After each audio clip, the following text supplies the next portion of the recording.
നമുക്കിപ്പം ശ്രീ തിരുവഞ്ചൂർ രാധാകൃഷ്ണൻ മുതിർന്ന കോൺഗ്രസ് നേതാവും MLA-യും നമുക്കൊപ്പമുണ്ട്. ശ്രീ തിരുവഞ്ചൂർ രാധാകൃഷ്ണൻ, ഇപ്പോൾ ASI കൂടി സസ്പെൻഡ് ചെയ്തിരിക്കുകയാണ്. കേരളത്തിനാകെ അപമാനകരമായ ഒരു സംഭവമായി പോയി അല്ലേ ശ്രീ തിരുവഞ്ചൂർ രാധാകൃഷ്ണൻ? സ്വാഭാവികമായിട്ടും ബഹുജനങ്ങളുടെ ഒരു പൊതു റിയാക്ഷൻ കേട്ടാൽ അറിയാമല്ലോ, ഇതിനേക്കാൾ അപമാനകരമായ ഒരു സാഹചര്യം ഉണ്ടാകാനുണ്ടോ? ഈ അപമാനകരമായ സാഹചര്യത്തെ എങ്ങനെ നേരിടുന്നു എന്നുള്ളത് രണ്ടാമത്തെ ക്വസ്റ്റ്യൻ.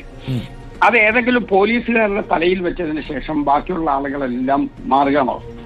കേരള പോലീസിന്റെ ഹൈറാർക്കി അനുസരിച്ച് ഒരു പോലീസുകാരൻ എന്ന് പറയുന്ന ഏത് സ്റ്റാറ്റസ് ഉള്ള ആളാണ്?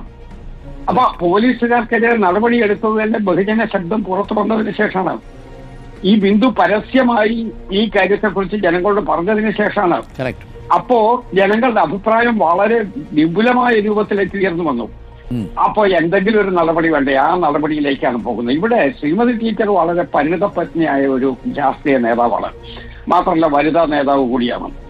ശ്രീമതി ടീച്ചറിന് പോലും ഇത് ഉൾക്കൊള്ളാൻ പറ്റില്ല എന്ന് പറയുന്നു. പക്ഷേ രാഷ്ട്രീയ കാരണങ്ങൾ കൊണ്ട് ഒരു പോലീസുകാരന്റെ തലയിലേക്ക് അത് എത്തിച്ചു കൊടുത്തു എന്ന് മാത്രമേ ഉള്ളൂ. അതേസമയം ഈ കോഴ്സിനോട് യോജിക്കാൻ കഴിയുമോ? ഇല്ല. ഇത് നമ്മുടെ കേരളത്തിൽ ഉണ്ടാകാതിരിക്കണ്ടേ? വേണം. കേരള പോലീസിന് ഇതിനും വേറെ നടപടികളുണ്ട്. കാരണം ഈ ആളിനെതിരായിട്ട് പോലീസ് കംപ്ലൈന്റ് അതോറിറ്റി എന്ന് പറയുന്ന ഒരു ചെറിയ അതോറിറ്റി തീരുമാനിച്ചാൽ ഇയാളെ പോലീസിൽ നിന്ന് പിരിച്ചുവിടാൻ പറ്റും, ഇയാളെ ഡിസ്ചാർജ് ചെയ്യാൻ പറ്റും, അതിനുവേണ്ടിയുള്ള നടപടിയിലേക്ക് പോകാൻ പറ്റും. ഇപ്പോഴും നമ്മളൊരു സസ്പെൻഷനിൽ നിന്നിങ്ങനെ കറങ്ങി നിൽക്കുകയാണ്. സസ്പെൻഷൻ എന്ന് പറയുന്നത് അച്ചടക്ക നടപടിയല്ല എന്നുള്ളത് എല്ലാവർക്കും അറിയില്ലേ? ഫോർ ദ ടൈം ബീങ് ഈ ജോലിയിൽ നിന്ന് അയാളെ ഒഴിവാക്കി നിർത്തുന്നു എന്ന് മാത്രമേ ഉള്ളൂ.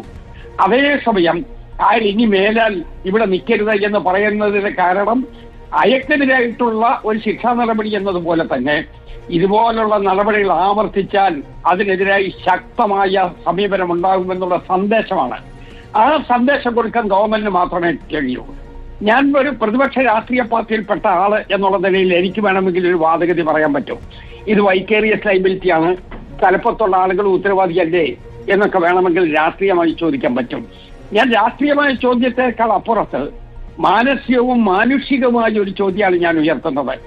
ആ ചോദ്യത്തിന് ഉത്തരം തൃപ്തികരമായി ഇതുവരെ കിട്ടിയിട്ടില്ല എന്നുള്ളതാണ് ഏറ്റവും ദുഃഖകരമായ കാര്യം. Thank you Shri Thiruvanchoor Radhakrishnan. വളരെ കൃത്യമായ നിരീക്ഷണമാണ്. ഈ മനോഭാവമാണ് മാറേണ്ടത്, സസ്പെൻഷൻ കൊണ്ട് മാറുന്നതല്ല ആ മനോഭാവം എന്നാണ് തിരുവഞ്ചൂർ രാധാകൃഷ്ണനും നമ്മളോട് പങ്കുവയ്ക്കുന്നത്. മുതിർന്ന കോൺഗ്രസ് നേതാവും കോൺഗ്രസ് MLA-യുമായ ശ്രീ തിരുവഞ്ചൂർ രാധാകൃഷ്ണന്റെ പ്രതികരണമാണ് കേട്ടത്. ഒപ്പം